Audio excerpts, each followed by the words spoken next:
صفحے کے شروع سے لائن نمبر 3 سورۃ النساء کی آیت نمبر 140 سے اعوذ باللہ من الشیطان الرجیم بسم اللہ الرحمن الرحیم الذین يتربصون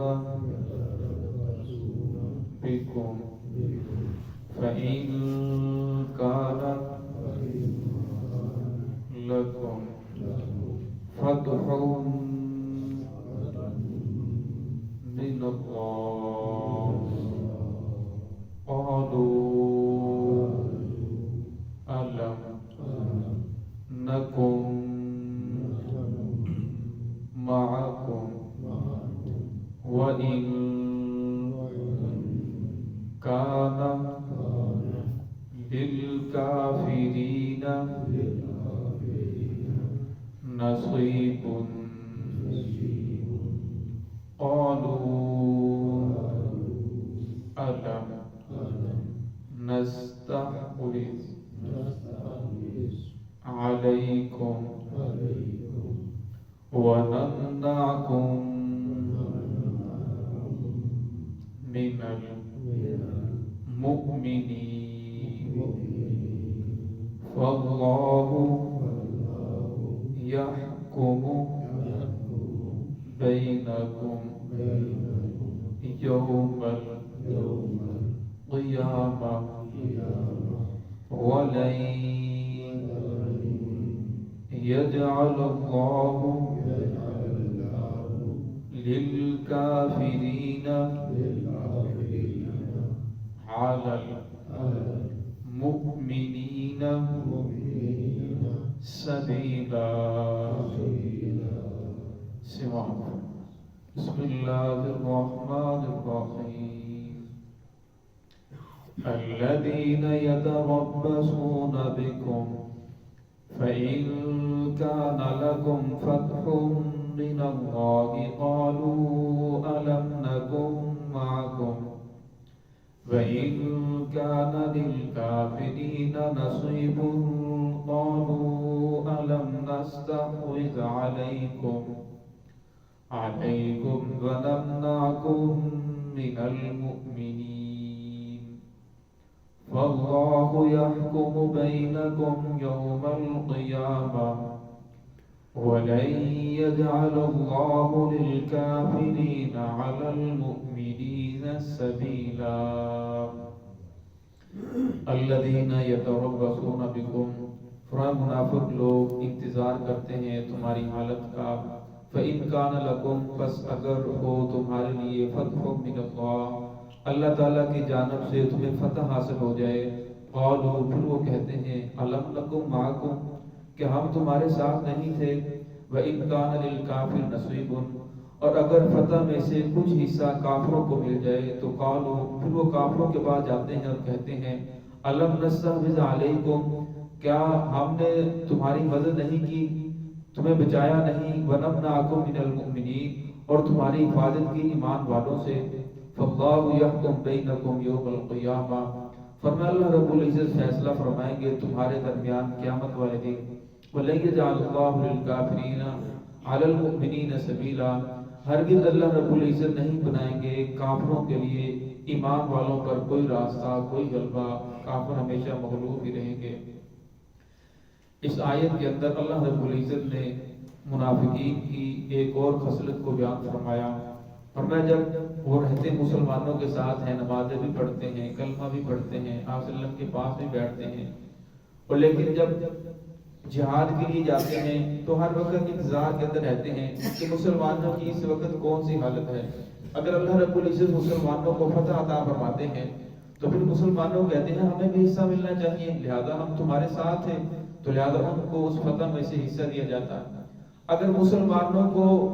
مغلوب ہو جاتے کوئی حصہ کفار کو مل جاتا فتح میں سے تو پھر کفار کے پاس جاتے اور کہتے کہ اگر ہم نہ ہوتے تو مسلمانوں نے تمہیں ختم کر دینا تھا یہ ہم نے درمیان کے اندر حالات ایسے پیدا کر دیے کہ جس کی وجہ سے تم بچ گئے. یہ سارا ہمارا کردار ہے کہ یہ جو تمہیں فتح ملی ہے یہ ہمارا کردار ہے. اگر ہم بھی مسلمانوں کے ساتھ ہو جاتے تو لہذا مسلمانوں نے تمہیں فتح کر دینا،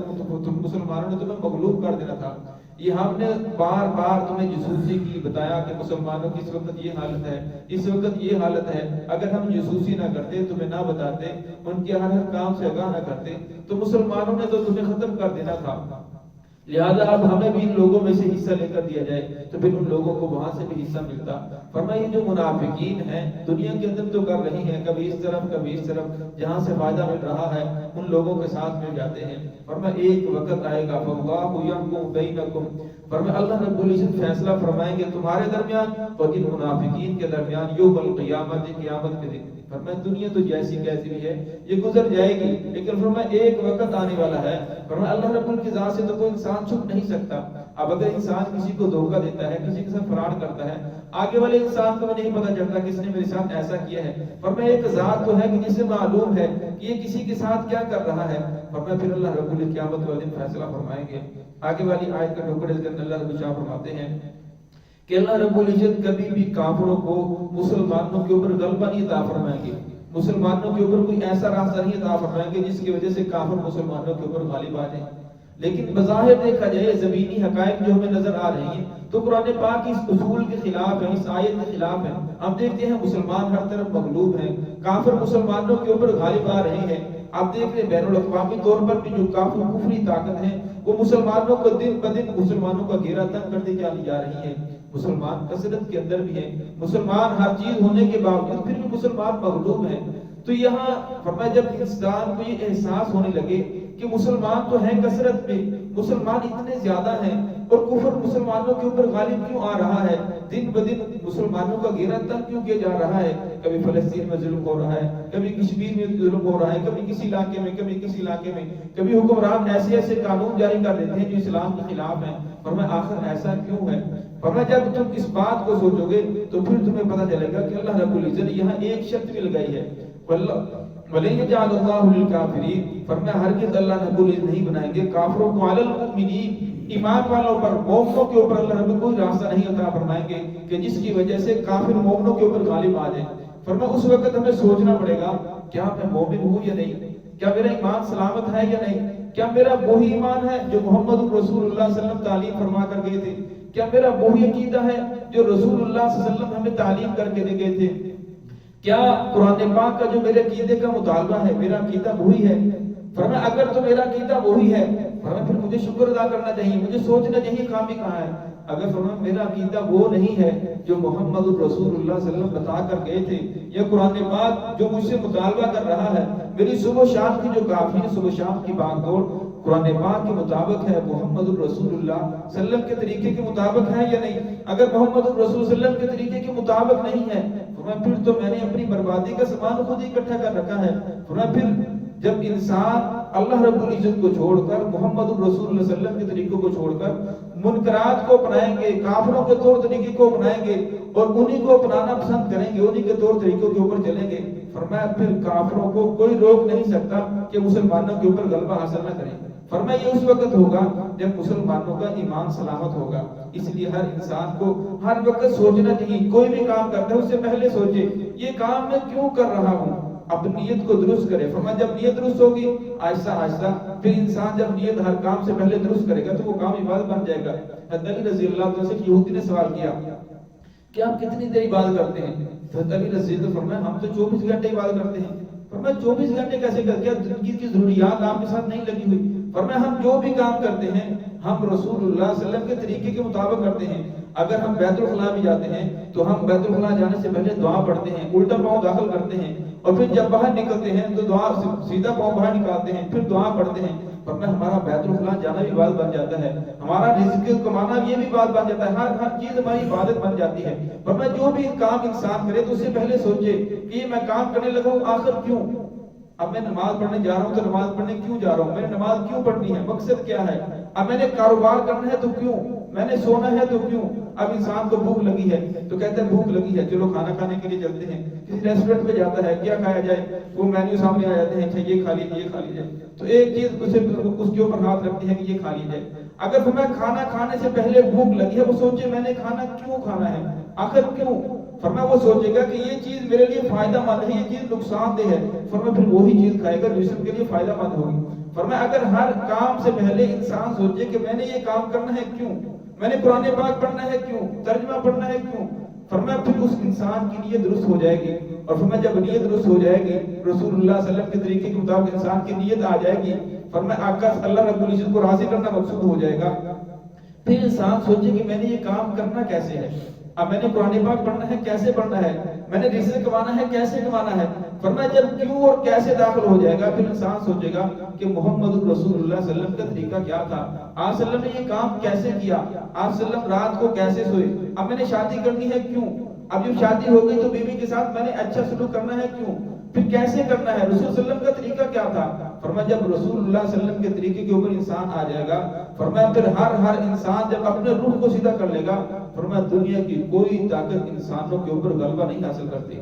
فرمایا جب انسان اللہ رب العزت کے اور محمد رسول اللہ صلی اللہ علیہ وسلم کے طریقے کو چھوڑتا ہے، وہ دیکھتا نہیں کہ یہ میں کام کر رہا ہوں کیوں کر رہا ہوں، فرمایا اگر انسان اپنی